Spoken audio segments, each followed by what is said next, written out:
before you accepted the position, who did you reach out to? Did you talk to Duncan? Did you talk to Tony? Did you talk to some existing players about what it might be like to step into this role?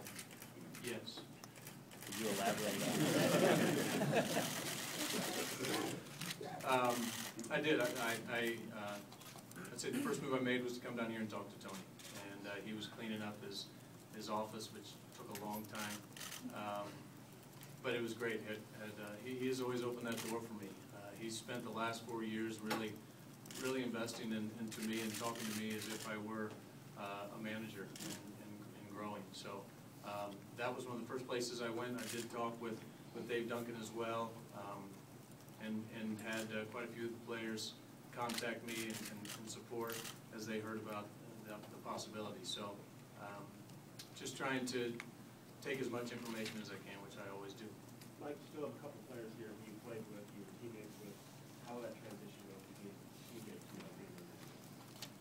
Well, I think the good thing about that transition is that the situation at the beginning of their career was a mentor position for myself, whether it was Carp, who was following Pat Hinken around in Toronto when I was the backup catcher there. I had an opportunity to invest into him and to watch him grow as a young pitcher.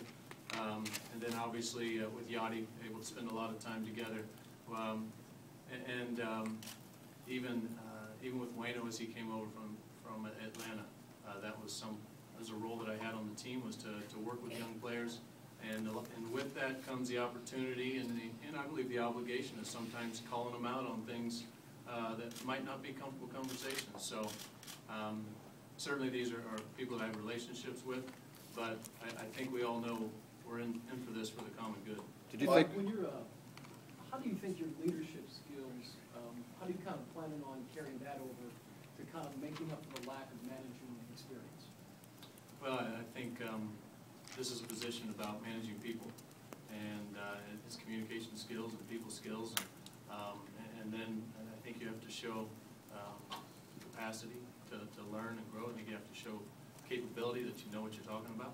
I think you have to show character, and I think you have to be able to show people that you care about them. And I think those are the main qualities as far as leadership goes. And then we just be, at that point, developing the relationships to implement